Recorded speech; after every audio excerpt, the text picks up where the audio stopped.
इस वीडियो में मैं आपको दिखाऊंगा कि आप अपने थीसिस या डिसर्टेशन के लिए सबसे अच्छा रिसर्च टॉपिक कैसे ढूंढ सकते हैं और चुन सकते हैं, वो भी सबसे कम समय में। साथ ही मैं आपको बताऊंगा कि आप अपने रिसर्च टॉपिक आइडिया पर ग्रेड कोच टीम से फ्री में फीडबैक और आलोचना कैसे पा सकते हैं। हाय दोस्तों, ग्रेड कोच टीवी के एक और एपिसोड में आपका स्वागत है। मेरा नाम देरेक है और आज हम देखेंगे कि अपने डिसर्टेशन या थीसिस के लिए एक मजबूत रिसर्च टॉपिक कैसे खोजें, उसका मूल्यांकन कैसे करें और अंत में उसे कैसे चुनें। हम एक साथ चरणीय प्रक्रिया के बारे में बात करेंगे, जिसे हमने यहाँ ग्रेड कोच में सैकड़ों अगर हजारों नहीं तो छात्रों के साथ सफलतापूर्वक इस्तेमाल किया है। और अगर आप इस प्रक्रिया को एक एक कदम करके फॉलो करेंगे तो मुझे बिल्कुल भी शक नहीं है कि आपको एक बहुत ही अच्छा रिसर्च टॉपिक मिलेगा। और वही रिसर्च टॉपिक आपके डिसर्टेशन या थीसिस के लिए सबसे समझदारी भरा चुनाव होगा। यह वीडियो हमारे डिसर्टेशन ईबुक के एक अंश पर आधारित है, जिसे आप बिल्कुल मुफ्त में डाउनलोड कर सकते हैं। मैं इस वीडियो के नीचे लिंक शामिल कर दूंगा और हो सकता है कि आपको हमारे कुछ अन्य डिसर्टेशन और थीसिस से जुड़े वीडियो भी पसंद आएं। हमारे पास रिसर्च प्रपोजल कैसे लिखें, लिटरेचर रिव्यू कैसे लिखें और लगभग हर उस चीज पर वीडियो हैं जिसकी आपको डिसर्टेशन और थीसिस की प्रक्रिया में जरूरत पड़ेगी। तो हमारे पास इसका एक प्लेलिस्ट है, या फिर आप सीधे हमारे YouTube चैनल पर जा सकते हैं। मैं फिर से इस वीडियो के नीचे लिंक शामिल कर दूंगा। तो बिना किसी देरी के चलिए सीधे शुरू करते हैं। ठीक है, तो एक मजबूत, व्यवहार्य और कारगर रिसर्च टॉपिक खोजने का सबसे पहला कदम यह है कि आपको खुद को बुनियादी रिसर्च प्रक्रिया से परिचित कराना होगा।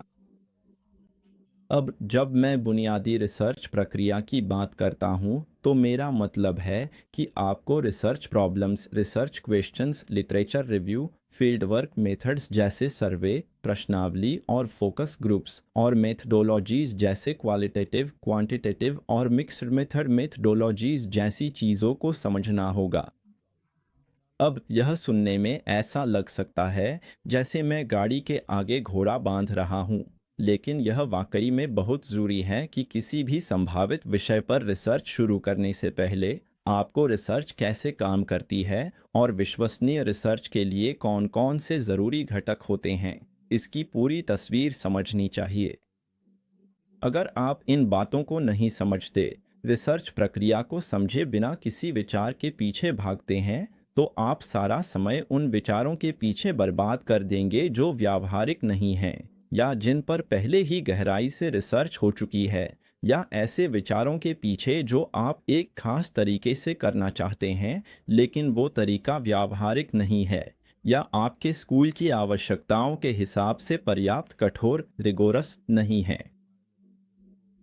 इसलिए सबसे पहले रिसर्च के मूल सिद्धांतों, बुनियादी अवधारणाओं को समझना बहुत ज़रूरी है। अब आपको इसकी गहराई में जाने की बिल्कुल ज़रूरत नहीं है, लेकिन आपको इसकी बुनियादी समझ ज़रूर होनी चाहिए। तो जब हम research problems, research design, methodology वगैरह जैसी चीज़ों की बात करते हैं तो आपको समझ आना चाहिए कि हम किस बारे में बात कर रहे हैं। तो पहला कदम है कि आप ये बुनियादी बातें अच्छे से समझ लें। रिसर्च कैसे काम करती है, इसकी बुनियादी समझ रखें। आपकी यूनिवर्सिटी आपको इस बारे में गाइड करने के लिए कोई टेक्स्ट बुक या अन्य संसाधन ज़रूर देगी, लेकिन अगर ऐसा नहीं होता तो ऑनलाइन बहुत सारी जानकारी उपलब्ध है। थोड़ा सा गूगल करने पर भी आपको बहुत सारी जानकारी मिल जाएगी। आप ग्रेड कोच ब्लॉग भी देख सकते हैं। हमारे पास अकादमिक रिसर्च के लिए सेक्शन है, जिसका लिंक मैं इस वीडियो के नीचे शामिल कर दूंगा। तो पहला कदम है कि आप रिसर्च प्रक्रिया की बुनियादी बातें अच्छी तरह समझ लें और फिर हम दूसरे कदम पर बढ़ सकते हैं। तो जब आपके पास रिसर्च के मूल सिद्धांतों और प्रक्रिया की बुनियादी समझ आ जाए, तो अगला ज़रूरी कदम है यह सुनिश्चित करना कि आपकी यूनिवर्सिटी आपके खास रिसर्च प्रोजेक्ट के लिए आपसे क्या अपेक्षा रखती है, इसे आप पूरी तरह समझ लें। अब यह बात सुनने में साधारण लग सकती है, लेकिन मैं नहीं बता सकता कि मैंने कितनी बार छात्रों को रिसर्च आइडिया के पीछे भागते हुए देखा है, इसमें घंटे, दिन, हफ्ते, महीने बर्बाद करते हुए। आखिर में उनकी यूनिवर्सिटी उस चीज़ की अनुमति नहीं देती। इसलिए मूल आवश्यकताओं से शुरुआत करें। अपनी यूनिवर्सिटी से क्या ज़रूरी है उसे समझें और यह भी जान लें कि किन विषयों पर रिसर्च करना पूरी तरह से मना है, यानी कौन सी चीज़ें डील ब्रेकर हो सकती हैं। सबसे पहले मौलिकता की आवश्यकताएं। दूसरे शब्दों में आपकी रिसर्च कितनी अनोखी या अलग होनी चाहिए। अब यह आपकी डिग्री और जिस कोर्स में आप नामांकित हैं उस पर निर्भर करेगा, लेकिन आपको यह स्पष्ट होना चाहिए कि आपके विशेष रिसर्च प्रोजेक्ट के लिए मौलिकता और अनोखेपन की क्या आवश्यकता है। दूसरी चीज जिस पर आपको ध्यान देना चाहिए वह है विषय संबंधी प्रतिबंध। दूसरे शब्दों में किन क्षेत्रों में आपको रिसर्च करने की अनुमति है। क्या उन्हें कुछ विशेष मॉड्यूल्स से जोड़ना जरूरी है, या आपको काफी हद तक स्वतंत्रता है कि आप क्या चुन सकते हैं, बशर्ते वह आपके डिग्री के क्षेत्र के भीतर हो। एक और चीज जिसे आपको समझना जरूरी है वह है डेटा की आवश्यकताएं। खास तौर पर क्या आपकी यूनिवर्सिटी प्राइमरी या सेकेंडरी रिसर्च या दोनों की मांग करती है। एक और महत्वपूर्ण बात है मेथडोलॉजी की आवश्यकताएं क्या हैं। क्या उनके पास क्वांटिटेटिव या क्वालिटेटिव स्टडी की विशेष आवश्यकताएं हैं। शायद उनकी कोई ऐसी आवश्यकता हो या वे आपको मिक्सड मेथड अपनाने के लिए प्रोत्साहित करते हों। तो यह समझना बहुत ज़रूरी है कि वहाँ की अपेक्षाएं क्या हैं। और आखिरी लेकिन बहुत महत्वपूर्ण बात जिसे आपको समझना चाहिए वह है एथिकल आवश्यकताएं। तो सभी विश्वविद्यालयों के पास एथिकल फ्रेमवर्क, मानक व दिशा निर्देश होते हैं जिनका सभी को पालन करना होता है। इसलिए आपको यह समझना ज़रूरी है कि वे क्या हैं और आपके फील्डवर्क पर उनकी क्या सीमाएं लागू होती हैं। आप केवल कुछ खास लोगों का ही इंटरव्यू ले सकते हैं, या कुछ खास प्रकार के सवाल ही पूछ सकते हैं, या आपको कुछ खास तरह के काम या रिसर्च क्षेत्रों के लिए अनुमति लेनी पड़ सकती है। तो यह समझना वाकई ज़रूरी है कि वे नैतिक आवश्यकताएं क्या हैं और वे आपको किस तरह से सीमित करती हैं। जैसा कि आप देख सकते हैं, यह जानना बहुत ज़रूरी है कि विश्वविद्यालय आपसे क्या चाहता है या वे कौन कौन सी पाबंदियां लगाते हैं, वरना आप बहुत सारा समय बर्बाद कर सकते हैं और आखिर में किसी बंद रास्ते पर पहुंच सकते हैं। यहाँ से सीख कि खेल खेलने से पहले नियम जान लें। और इसी के साथ हम तीसरे चरण की ओर बढ़ सकते हैं। तो अब जब आप खेल के नियम समझ चुके हैं तो आपके पास संभावित शोध क्षेत्रों को देखने की अनुमति है। हम यहाँ जो तरीका अपनाते हैं वह यह है कि शुरुआत बहुत बहुत व्यापक रूप से करें और फिर उसे धीरे धीरे संकीर्ण करते जाएं, संकीर्ण करते जाएं, संकीर्ण करते जाएं, जब तक कि आप संभावित शोध विषयों के एक समूह तक न पहुँच जाए जिन्हें हम बाद में मूल्यांकन कर सकते हैं। इस पर हम आगे बात करेंगे, लेकिन अभी के लिए शुरुआती बिंदु यह है कि उन क्षेत्रों की पहचान करें जो आपको रुचिकर लगते हैं। तो यहाँ आपको अपने अध्ययन के क्षेत्रों, मॉड्यूल्स को देखना है, आपने किए हैं और आपको रुचिकर लगे हैं। उदाहरण के लिए अगर हम MBA के संदर्भ में बात करें तो यह सोशल मीडिया मार्केटिंग, लीडरशिप, नवाचार या नवोन्मेषी संस्कृतियाँ जैसा कुछ हो सकता है।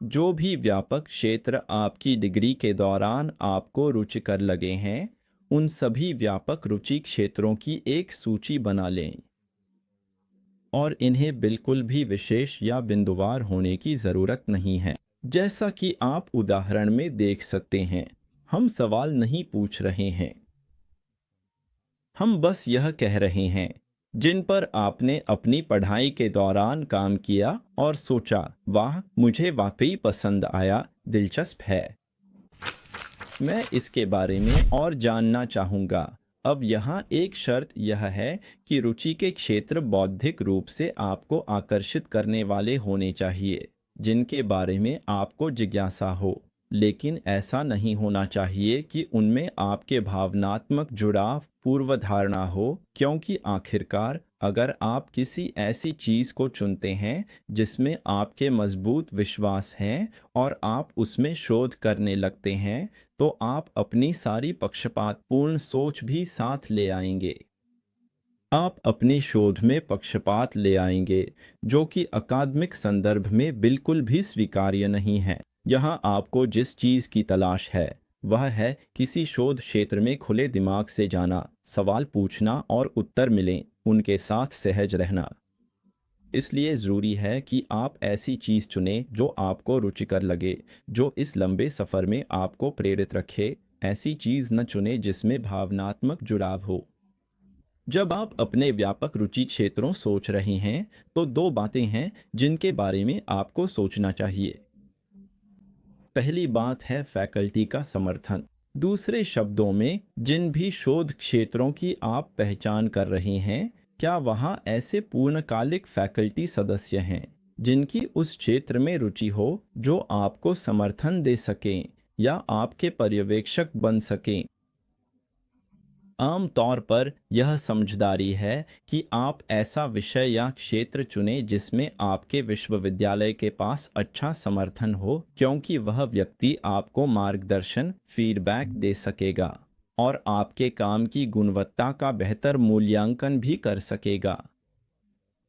तो आदर्श रूप से आपको यह देखना चाहिए कि क्या आप अपनी रुचि के क्षेत्रों को फैकल्टी की रुचि के क्षेत्रों के साथ मेल कर सकते हैं। तो यह एक पहलू है। दूसरी बात जो आपको इस चरण में सोचनी चाहिए, और फिर से यह बस एक अच्छा विकल्प है और विचार करने लायक है, वह यह है कि आप स्नातक होने के बाद अपना करियर किस दिशा में ले जाना चाहते हैं। तो डिसर्टेशन या थीसिस एक अच्छा मौका है कि आप अपने करियर की जिस भी दिशा में जाना चाहते हैं उसमें कुछ विशेषज्ञता विकसित कर सकें। उदाहरण के लिए, अगर आप मार्केटिंग की डिग्री कर रहे हैं लेकिन आप डिजिटल या ऑनलाइन मार्केटिंग से जुड़ा करियर बनाना चाहते हैं, तो आपकी डिसर्टेशन एक अच्छा मौका है कि आप उस क्षेत्र में गहराई से जाएं, ताकि जब आप इंटरव्यू देने जाएं तो आपके पास एक अनोखा नज़रिया हो और आप अपनी इस रिसर्च के ज़रिए कुछ अलग पेश कर सकें जो आपने कर लिया है। ये दो बातें हैं जिन पर आपको ध्यान देना चाहिए जब आप अपने व्यापक रुचि क्षेत्रों के बारे में सोच रहे हैं। अभी के लिए ज़्यादा तनाव मत लीजिए। जैसा कि मैंने कहा, हम शुरुआत में बहुत ही व्यापक रूप से सोचते हैं और फिर इसे कुछ मानदंडों के अनुसार सीमित करते जाते हैं। इस चरण में रुचि लिख लें, चौथे स्टेप पर बढ़ते हैं। ठीक है, अब जब आपको अपने रुचि क्षेत्रों का अंदाज़ा हो गया है, तो अब समय है इसे सीमित करने का।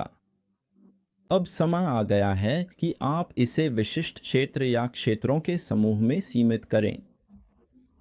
प्रभावी तरीका है कि आप अपनी यूनिवर्सिटी के अन्य छात्रों द्वारा लिखी गई पिछली डिसर्टेशन को देखें और आदर्श रूप से अपने ही प्रोग्राम के भीतर एमबीए प्रोग्राम या एमएसई प्रोग्राम।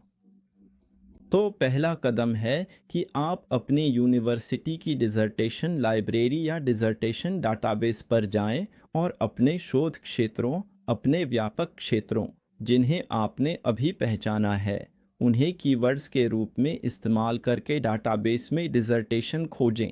और इस चरण में जितनी भी डिसर्टेशन आप ढूंढ सकते हैं, उन सभी को एक फोल्डर में इकट्ठा कर लें और समीक्षा के लिए रख लें। और इन्हें समीक्षा करने का तरीका काफ़ी सरल है। अब जाहिर है आप शुरू से अंत तक बहुत सारी डिसर्टेशन पढ़ने नहीं जा रहे हैं। आपको करना यह है कि आप कुछ महत्वपूर्ण हिस्सों को सरसरी तौर पर पढ़ेंगे ताकि आपको जो जानकारी चाहिए वह मिल सके। तो मैं आपको सलाह दूंगा कि आप सबसे पहले शीर्षक देखें, क्योंकि अगर शीर्षक अच्छा है तो वह काफ़ी वर्णनात्मक होना चाहिए। फिर कार्यकारी सारांश या एब्स्ट्रैक्ट देखें, क्योंकि वह आपको पूरे शोध का एक अच्छा विचार देता है कि यह किस बारे में है।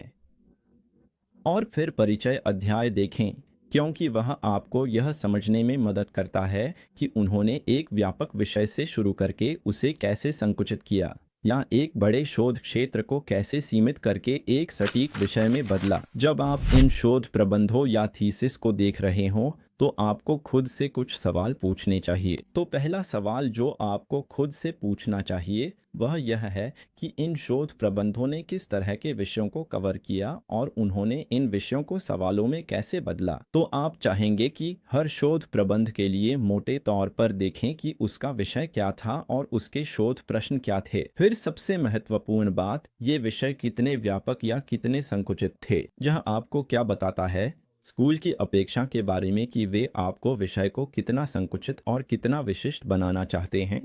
और यह भी महत्वपूर्ण है कि ये विषय कितने मौलिक थे। क्या वे वाकई क्रांतिकारी थे या यह किसी स्थापित मानी हुई थ्योरी पर स्थानीय स्तर का ट्विस्ट था। इन विषयों को कितनी अच्छी तरह उचित ठहराया गया। दूसरे शब्दों में, क्या ये विषय समाज के लिए या उस क्षेत्र के लिए महत्वपूर्ण थे या वे सिर्फ जानने के लिए अच्छे थे। क्योंकि इससे आपको समझ में आता है कि आपकी यूनिवर्सिटी विषय के औचित्य के मामले में क्या अपेक्षा करती है। अब मैं आपको यह नहीं बता सकता कि आपको कितनी डिसर्टेशन या थीसिस की समीक्षा करनी चाहिए, लेकिन मैं यही कहूँगा कि आपको तब तक आगे बढ़ते रहना चाहिए जब तक कि आपने अपने रिसर्च क्षेत्रों की सूची को और संकीर्ण अधिक विशिष्ट क्षेत्रों में नहीं बदल दिया है। दूसरे शब्दों में, जब तक आपने उन 4 या 5 व्यापक क्षेत्रों को किसी अधिक खास विषय में नहीं बदल दिया है, या शायद आपने कुछ क्षेत्रों को छोड़ने का फैसला किया क्योंकि आपको कुछ और दिलचस्प चीज़ें मिल गईं, लेकिन आप कम से कम इस प्रक्रिया से 5 ऐसे क्षेत्र लेकर निकलना चाहेंगे जो विशिष्ट हों। उदाहरण के लिए, अगर शुरू में आपका व्यापक रुचि क्षेत्र सोशल मीडिया मार्केटिंग था, तो आपने उसे फेसबुक मार्केटिंग या यूट्यूब मार्केटिंग तक सीमित कर दिया होगा। अगर शुरू में आपका व्यापक रुचि क्षेत्र रेप्यूटेशन मैनेजमेंट था, तो आपने उसे उपभोक्ता विश्वास या उपभोक्ता विश्वास निर्माण तक सीमित कर दिया होगा।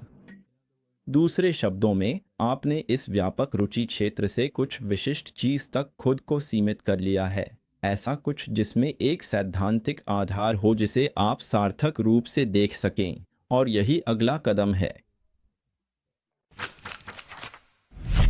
ठीक है, अब जब आपने अपनी सोच को एक व्यापक क्षेत्र से एक अधिक विशिष्ट क्षेत्र तक सीमित कर लिया है, तो अगला कदम है साहित्य का अध्ययन करना। दूसरे शब्दों में, मौजूदा शोध, जर्नल लेख, शायद पाठ्य पुस्तकों आदि को पढ़ें और उन रुचि क्षेत्रों में, खासकर इन अधिक विशिष्ट रुचि क्षेत्रों में, ज्ञान की वर्तमान स्थिति को अच्छी तरह समझें। और यहाँ असली उद्देश्य यही है कि आप समझें कि वर्तमान शोध कहाँ तक पहुँचा है, मौजूदा ज्ञान का भंडार इन रुचि क्षेत्रों के बारे में क्या कहता है।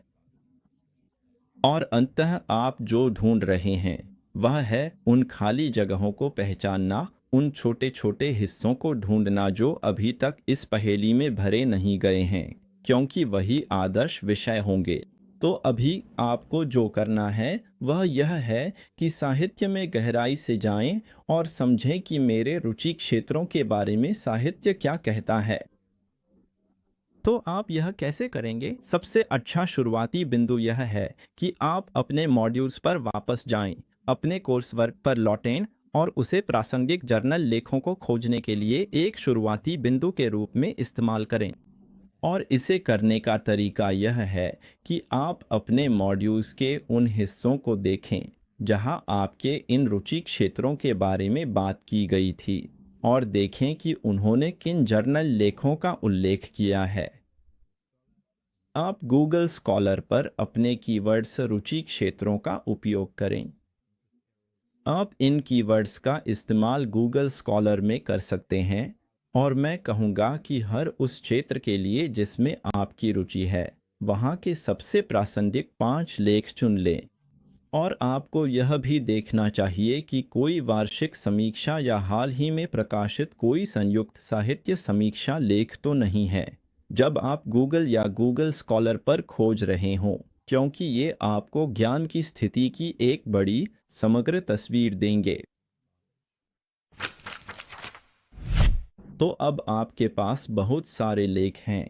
आदर्श रूप से हर रुचि क्षेत्र के लिए 5, 6, 7 उच्च गुणवत्ता वाले लेख जिन्हें आपने पिछले चरण में चुना था, और अब आपको इनका क्या करना है कि आपको इन्हें बस सरसरी तौर पर पढ़ना है। तो आपको फिर से जो देखना है वह है कार्यकारी सारांश या जर्नल के संदर्भ में वह उसका सारांश एब्स्ट्रैक्ट होगा। आप परिचय को देख सकते हैं और निष्कर्ष को भी देख सकते हैं, और इससे आपको यह अच्छी तरह समझ में आ जाएगा कि हर लेख किस बारे में है और वे कौन से मुख्य मुद्दे उठा रहे हैं हर सेक्शन के माध्यम से। अगर आपको किसी साहित्य समीक्षा प्रकार के लेख पर हाथ लग जाए जो साहित्य का एक अवलोकन देता है, तो उसमें समय ज़रूर लगाए और उसे पूरा पढ़े, क्योंकि इससे आपको उस विषय के ज्ञान की स्थिति का बहुत अच्छा अंदाज़ा मिलेगा, कम से कम उस लेख के प्रकाशित होने के समय तक की स्थिति का।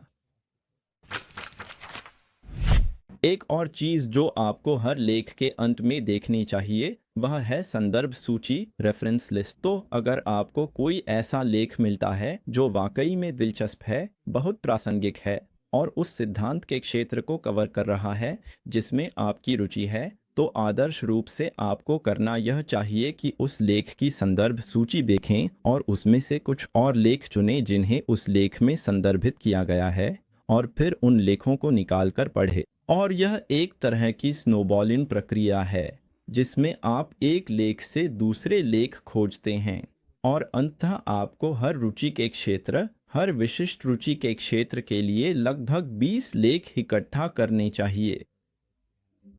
क्योंकि यह संख्या तय करना थोड़ा मुश्किल है, लेकिन अगर आपके पास सबसे प्रासंगिक और हालिया 20 लेख हैं, तो आपको हर क्षेत्र के बारे में सिद्धांत क्या कहता है इसकी एक अच्छी समझ मिल जाएगी। तो शोध या साहित्य समीक्षा में समय ज़रूर लगाएं, और जब आप यह कर लें, जब आपको यह अच्छी तरह समझ आ जाए कि चीज़ें कहाँ तक पहुँची हैं, तब आप अगले चरण पर जा सकते हैं। सही है। अब जब आप अपने रुचि के क्षेत्रों के साहित्य से परिचित हो गए हैं, अब जब आप समझ गए हैं कि आपके रुचि के क्षेत्रों में शोध की वर्तमान स्थिति क्या है, तो आप आखिरकार संभावित शोध विषयों को खोजने के महत्वपूर्ण हिस्से तक पहुंच सकते हैं। दूसरे शब्दों में, अब हम आखिरकार व्यापक से संकीर्ण और फिर असली विषय तक सीमित कर रहे हैं। लेकिन आप यह कैसे करेंगे? खैर, मैं आपको 3 तकनीकें दिखाने जा रहा हूं जो उपयुक्त विषय खोजने में वाकई बहुत प्रभावी हैं। तो उपयुक्त और मौलिक विषय खोजने की पहली तकनीक है फ्रिन का उपयोग करना, जिसे हम FRIN भी कहते हैं, और इसका पूरा नाम है फर्दर रिसर्च इज़ नीडेड, यानी आगे और शोध की आवश्यकता है। मेरा मतलब यह है कि ज़्यादातर जर्नल लेखों में, अगर सभी में नहीं, तो आमतौर पर अंत में उस विशेष क्षेत्र में आगे और शोध की आवश्यकता पर कुछ चर्चा होती है। अगर आप वर्तमान लेखों को देख रहे हैं, तो उस फ्रिंज सेक्शन को देखें। अगर आप यह आकलन करें कि वे आगे शोध के लिए किस चीज़ की आवश्यकता बता रहे हैं, तो आपके पास बहुत उपयोगी शोध विषयों के विचारों का स्रोत होगा। अब इस तरीके का फ़ायदा, अगर आप जिन लेखों को देख रहे हैं वे हाल ही के हैं, आपके पास वास्तव में बहुत ही मौलिक शोध करने का अवसर होगा। आपके सामने एक अनूठा मौका होगा। अगर कोई हालिया लेख किसी प्रतिष्ठित शोधकर्ता द्वारा लिखा गया है, शोध की आवश्यकता है, आप निश्चित हो सकते हैं कि यह वास्तव में मौलिक प्रामाणिक आवश्यकता है।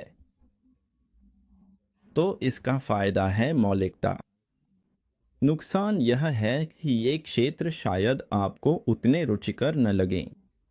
हो सकता है कि जो क्षेत्र वे आगे शोध के लिए प्रस्तावित कर रहे हैं वे आपके मन मुताबिक न हो, या फिर आपके पास व्यावहारिक सीमाएं हों, जैसे कि वे किसी खास पद्धति या संदर्भ की मांग करते हैं जो आपके पास उपलब्ध नहीं है।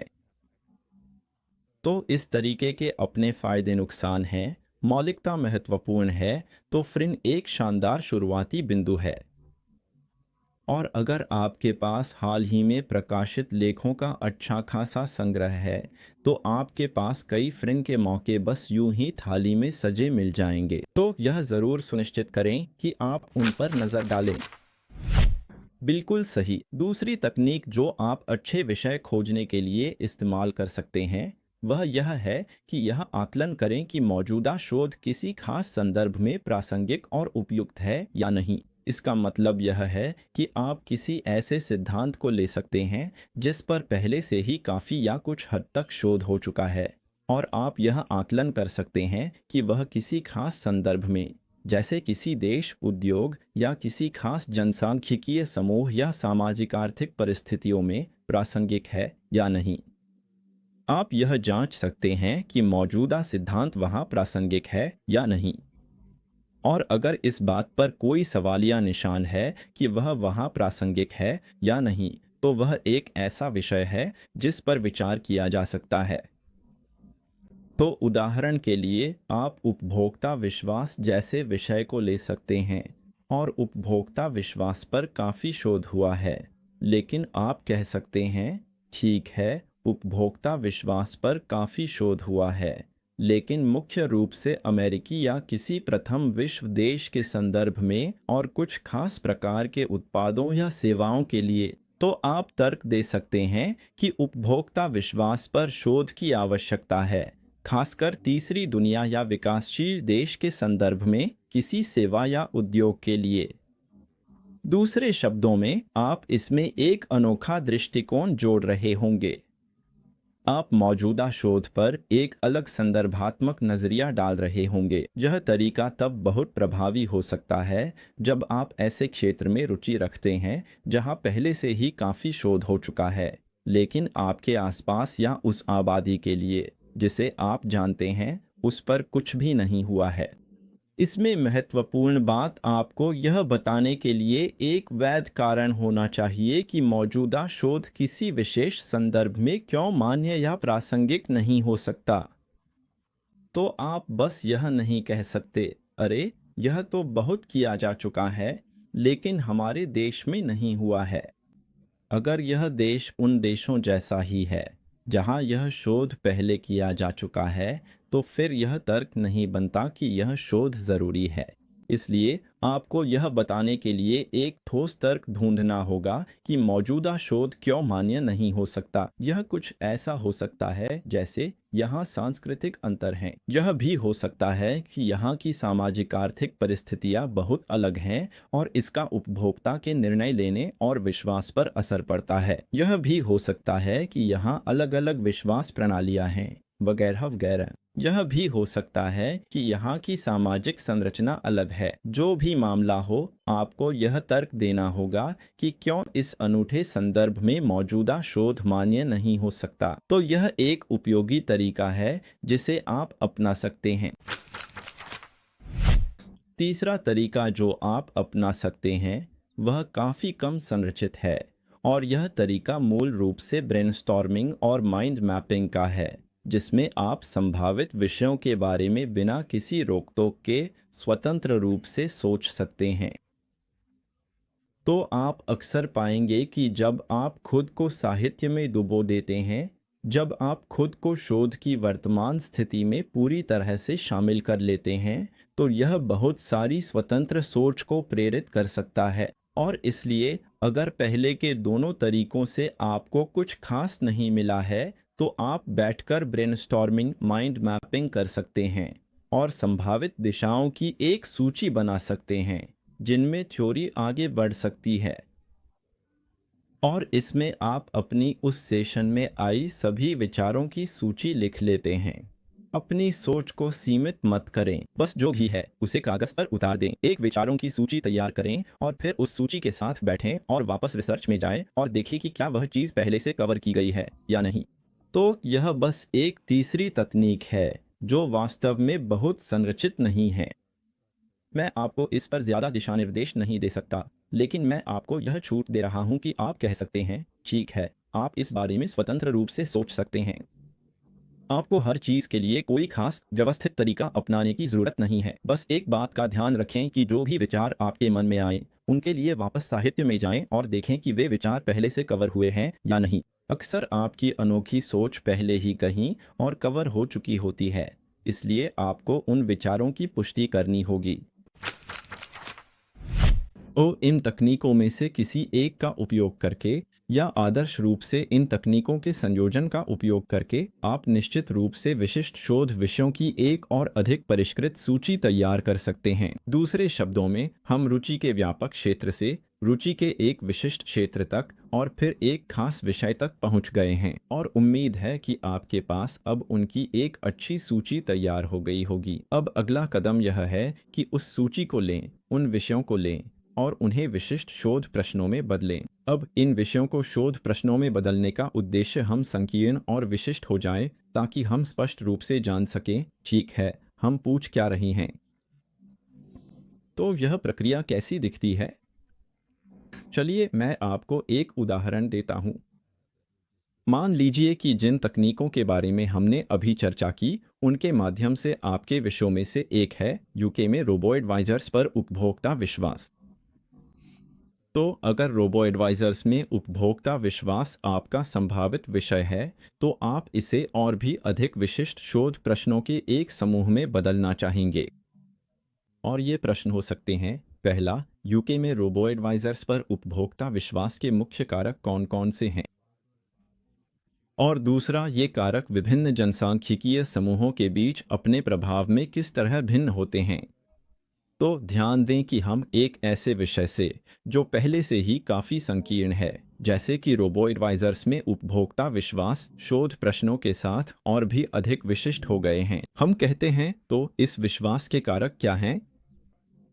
और दूसरा, ये कारक जनसांख्यिकीय समूहों के बीच कैसे भिन्न होते हैं? तो यह बहुत ही स्पष्ट रूप से बता रहा है कि यही विषय है और ये हैं विशिष्ट शोध प्रश्न। तो आपको यह प्रक्रिया उन सभी विषयों के लिए अपनानी चाहिए जिन्हें आपने पहचाना है। विषय को सूचीबद्ध करें और फिर 2 या 3 शोध प्रश्न भी लिखें, ताकि आपको पूरी तरह स्पष्ट हो जाए कि आप किस पर संभावित रूप से ध्यान केंद्रित करने वाले हैं। तो जब आपके पास संभावित विषयों की एक अच्छी सूची तैयार हो जाए, जिसमें संकीर्ण विषय और उनके संबंधित शोध प्रश्न शामिल हों, तब आप अंतिम चरण के लिए तैयार हैं, जो है विषय विचारों का मूल्यांकन करना। तो आखिरकार आपके पास संभावित विषयों और उनके संबंधित शोध प्रश्नों की एक अच्छी, उम्मीद है कि अच्छी सूची तैयार हो गई है। और अब समय आ गया है कि आप बैठकर इनका व्यवस्थित तरीके से मूल्यांकन करें, ताकि आप सबसे उपयुक्त विषय चुन सकें। मुख्य बात यह है कि इसे व्यवस्थित रूप से किया जाए, न कि बस यूं ही और बस आप उस विषय के साथ आगे बढ़ जाएं जो आपको सबसे ज्यादा आकर्षित कर रहा है, क्योंकि कुछ बहुत बहुत महत्वपूर्ण बातें हैं जिन पर हमने अभी तक ध्यान नहीं दिया है ताकि हम यह आकलन कर सकें कि कौन सा विषय सबसे अच्छा संभावित विषय है। तो आइए इसे देखें। आपके पास जो भी विषय हैं, आपको उन्हें निम्नलिखित मानदंडों के आधार पर मूल्यांकित करना होगा, और मैं सुझाव दूंगा कि आप एक छोटा सा एक्सेल स्प्रेडशीट बनाएं और इन मापदंडों के लिए प्रत्येक विषय को एक स्कोर दें। या कहें कि हर विषय के लिए निम्नलिखित बिंदुओं में से प्रत्येक को एक स्कोर दें। तो पहला बिंदु है मौलिकता। दूसरे शब्दों में कहें तो क्या यह विषय पर्याप्त रूप से मौलिक है? कम से कम आपकी यूनिवर्सिटी की आवश्यकताओं के अनुसार, या आप उनके मानदंडों को पूरा करने जा रही हैं। इसीलिए यह बहुत ज़रूरी है कि शुरुआत में ही पहले या दूसरे कदम पर आप यूनिवर्सिटी के मानदंडों को समझ लें, और साथ ही जिन अन्य शोध प्रबंधों को आपने देखा है, वे भी आपको मौलिकता की आवश्यकताओं का अंदाजा देंगे। दूसरी चीज जिस पर आपको ध्यान देना है वह है महत्व। दूसरे शब्दों में, क्या यह विषय वास्तव में महत्वपूर्ण है या यह बस जानने लायक है? क्या यह उस इंडस्ट्री में जिसमें यह शामिल है कोई फर्क डालने वाला है? क्या यह वाकई महत्वपूर्ण है या यह सिर्फ बौद्धिक जिज्ञासा भर है? फिर से यूनिवर्सिटी की तरफ से आवश्यकताएं अलग अलग हो सकती हैं, और इसी वजह से यह समझना बहुत ज़रूरी है कि वे किसी भी विषय की महत्ता के मामले में क्या अपेक्षा रखते हैं। अगला मानदंड जिस पर आपको मूल्यांकन करना है वह है साहित्य की उपलब्धता। दूसरे शब्दों में, क्या आपके शोध के लिए पर्याप्त साहित्य उपलब्ध है? लेकिन इतना भी नहीं कि वह विषय बहुत ज्यादा किया जा चुका हो। यहाँ आपको जो चाहिए वह है एक सही संतुलन। आप ऐसा कुछ नहीं चाहते जो इतना नया हो कि उस पर साहित्य समीक्षा के लिए पर्याप्त सामग्री ही न हो, जबकि यह आपकी थीसिस या शोध प्रबंध में आवश्यक होगा।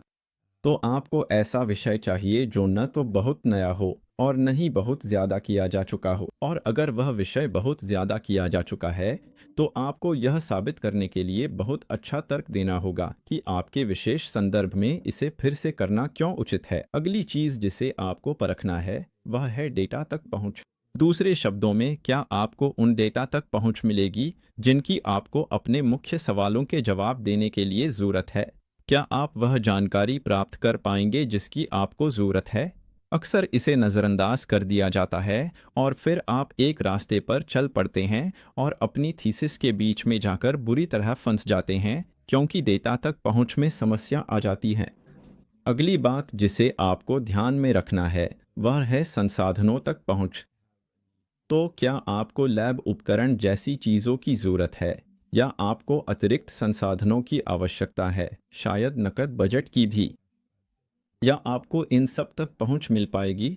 सोचिए कि इस खास रिसर्च को सही तरीके से पूरा करने के लिए आपको और किन संसाधनों की ज़रूरत पड़ सकती है। एक और बात जिस पर विचार करना चाहिए वह है आपकी डेटा संग्रहण क्षमता। इससे मेरा मतलब है, अगर आप इंटरव्यू करने जा रहे हैं तो क्या आपके पास ज़रूरी लोगों से जुड़ने की स्किल्स हैं? क्या आपके अंदर लोगों से बैठकर इंटरव्यू लेने की इच्छा है? क्या यह कुछ ऐसा है जिसमें आप सहज महसूस करते हैं? इसी तरह अगर आप मात्रात्मक डेटा इकट्ठा करने जा रहे हैं तो क्या आपके पास इसे करने का कोई तरीका है? क्या आपके पास वह जानकारी और डेटा इकट्ठा करने के साधन हैं जिनकी आपको ज़रूरत है? सीधे तौर पर इससे जुड़ी हुई बात है आपकी विश्लेषण क्षमता। तो क्या आपके पास डेटा का विश्लेषण करने के लिए ज़रूरी कौशल हैं, चाहे वह गुणात्मक हो या मात्रात्मक डेटा? और अगर नहीं हैं, तो क्या आप ये कौशल हासिल करेंगे? क्या आपके अंदर यह इच्छा है कि आप जाकर सीखें कि सांख्यिकीय विश्लेषण के लिए आंकड़ों को कैसे चलाना है? क्या आपके अंदर यह इच्छा है कि आप गुणात्मक विश्लेषण के लिए सॉफ्टवेयर सीखें? इन क्षमता संबंधी सीमाओं के बारे में सोचें जो लागू हैं। और फिर सबसे महत्वपूर्ण बात, व्यक्तिगत आकर्षण। किसी भी विषय को लेकर आप कितने उत्साहित हैं? क्या इसे संबोधित करने से आपके जीवन में कोई मूल्य जुड़ जाएगा? शायद क्या यह आपके करियर में भी कोई मूल्य जोड़ सकता है? अगर आप इसे करियर के हिस्से के रूप में इस्तेमाल करने वाले हैं, या यह आपकी कोई ऐसी कौशल या ज्ञान का क्षेत्र विकसित करने में मदद करेगा जिसे आप पहले से सीखना चाहते थे, तो बस व्यक्तिगत आकर्षण पर भी विचार करें। यह मूल रूप से एक समग्र घटक है। तो जब आप अपने सभी शोध विषय विचारों को इन मानदंडों के अनुसार अंकित कर लें, तो उन्हें जोड़ लें और बहुत जल्दी आप देख पाएंगे कि आपके शीर्ष 3 कौन से हैं। तो आपको इसे शीर्ष 3 तक सीमित करना है। आप चाहे तो इस पर थोड़ा सा तार्किक परीक्षण कर सकते हैं। देखें कि क्या आपके शीर्ष 3 वाकई वे विषय हैं जो आपको सच में पसंद हैं, और फिर अपने शीर्ष 3 चुनें। अगला कदम है, जिसे हम एलिवेटर पिच कहते हैं, उसे विकसित करना। दूसरे शब्दों में, हर विषय का एक बहुत ही संक्षिप्त सारांश तैयार करें ताकि आप किसी को उस विषय के लिए आकर्षित कर सकें। तो दूसरे शब्दों में, सोचिए कि आप अपने संभावित सुपरवाइजर को अपना शोध स्वीकृत करवाने के लिए कैसे बेचेंगे। आप चाहते हैं कि इन शीर्ष 3 में से हर एक के लिए आप एक एलिवेटर पिच तैयार करें। और एलिवेटर पिच मूल रूप से एक पैराग्राफ होता है जिसमें कुछ महत्वपूर्ण बिंदुओं को शामिल किया जाता है जिनके बारे में मैं अब चर्चा करूंगा। पहली बात यह है कि यह अध्ययन किस बारे में होगा। यह बस एक वाक्य होना चाहिए। दूसरा बिंदु है, यह मौलिक क्यों है। फिर से बस एक वाक्य। तीसरा है, यह महत्वपूर्ण क्यों है। फिर से बस एक वाक्य। और चौथा है, आप इस सवाल का जवाब कैसे देने की योजना बना रहे हैं। दूसरे शब्दों में, आपका शोध डिजाइन क्या है। एक या दो वाक्य, गुणात्मक, मात्रात्मक, मोटा अंदाजा कि आप डेटा कैसे इकट्ठा और विश्लेषण करेंगे।